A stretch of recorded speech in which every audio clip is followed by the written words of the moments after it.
Hello dear students, कैसे हैं आप? आशा है अच्छे होंगे। आज मैं आपको 11th English supplementary reader book snapshot से लेसन टू द एड्रेस से long answer type question discuss करने वाला हूं।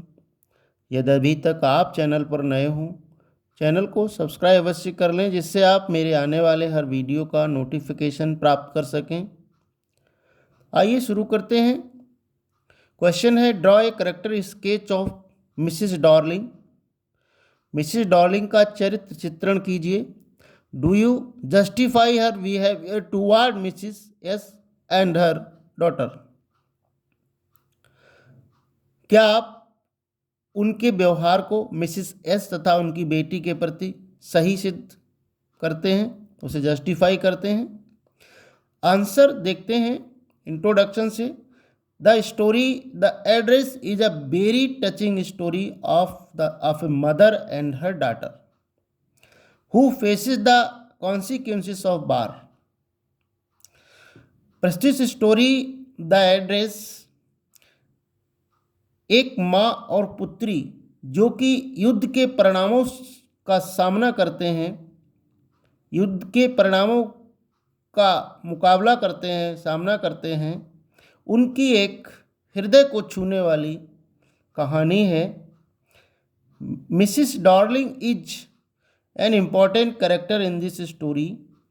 मिसिस डॉर्लिंग इस कहानी की एक महत्वपूर्ण पात्र हैं। She is the mother of a 15 years old girl. वह एक 15 वर्ष की लड़की की माँ है। Mrs Darling was the old acquaintances of narrator's mother. Mrs Darling वर्णनकर्ता की माँ की एक पुरानी परिचित हैं। सेकंड पॉइंट में देखेंगे physical appearance of Mrs darling. Mrs darling की का रंग रूप, बाह्य बनावट या उनका फिजिकल जो ढांचा था, शरीर की बनावट थी, वो क्या थी, इसको देखते हैं हम। Mrs Darling was a lady with broad shoulders and back. Mrs Darling एक चौड़े कंधों और कमर वाली एक महिला थी, अर्थात उनके कंधे और कमर चौड़ी थी। When the narrator went to her house and rang the bell. जब वर्णनकर्ता उनके घर गई और उनकी घंटी को बजाया, she appeared wearing the green knitted cardigan of the narrator's mother. तो वह वर्णनकर्ता की माँ के द्वारा बुनी गई हरे रंग की कार्डिगन पहनकर बाहर आई। ये उनका बाह्य रूप था, ये उनका शारीरिक ढांचा था। थर्ड पॉइंट में देखेंगे अ डिसऑनेस्ट वुमन, एक बेईमान महिला। Mrs Darling was a dishonest woman. Mrs Darling एक बेईमान महिला थी। She took away all the valuable possessions of her friend Mrs S. उसने अपनी मित्र मिसिस एस की सभी कीमती सामान ले लिए थे। On the pretext of keeping them safe during the war। उद्देश्य उसका था कि युद्ध के दौरान वह उनकी उन कीमती चीज़ों को सुरक्षित रखेगी। युद्ध के दौरान उसकी उन कीमती चीज़ों को सुरक्षित रखने के उद्देश्य से सारी चीज़ों को अपने पास रख लिया। But she began using them as her own. लेकिन उसने उन चीज़ों का प्रयोग अपनी चीज़ों की तरह करना शुरू कर दिया। When the narrator went to get her things back, she refuse to recognise him. जब नरेटर उसके घर अपनी चीज़ों को वापस लेने गई, तो उसने उसको पहचानने से भी मना कर दिया। फोर्थ पॉइंट में देखेंगे a rude and ill mannered lady, एक असभ्य और बुरे व्यवहार वाली महिला। Mrs Darling lacks human qualities of head and hurt.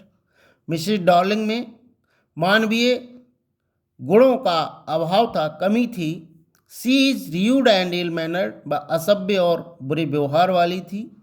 C is selfish, वह स्वार्थी है। When the narrator introduces herself as the daughter of Mrs S, she shows no sign of affection and utters, "Have you come back?" Mrs Darling एक स्वार्थी महिला थी। जब वर्णनकर्ता अपने को ये परिचय देती है कि वह मिसिस एस की बेटी है, तो वो उसके प्रति कोई भी प्रेम का चिन्ह प्रकट नहीं करती, कोई प्यार का भाव प्रकट नहीं करती है और कहती है, तुम फिर से वापस आ गई। ये उसके स्वार्थीपन को, उसके बुरे व्यवहार को दर्शाता है। अब हम इस प्रश्न को इस आंसर को कंक्लूड कर सकते हैं। Thus we see that, इस प्रकार हम देखते हैं कि Mrs Darling is a mean, selfish and dishonest and ill mannered woman. इस प्रकार से हम देखते हैं कि मिसेस डॉर्लिंग एक नीच प्रवृत्ति, मीन कहते हैं निकृष्ट, स्वार्थी, बेईमान और बुरे व्यवहार की महिला है। सी इज डिसीटफुल, वह धोखेबाज भी है। She exploits Mrs S fear for bar and takes away all her nice things to 46 Marconi Street, और युद्ध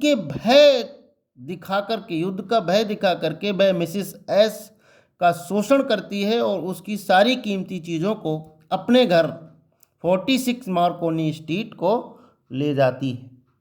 आशा है डियर स्टूडेंट्स ये करेक्टर स्केच मिसिस डॉर्लिंग का आपको पसंद आया होगा। पसंद आया हो तो इसे लाइक कीजिएगा, शेयर कीजिएगा, और इस वीडियो के अंत में डिस्क्रिप्शन बॉक्स में मैं अन्य इंपॉर्टेंट क्वेश्चंस की लिंक दे दूंगा, वहां जाकर आप उनको तैयार कर सकते हैं। Thanks for watching.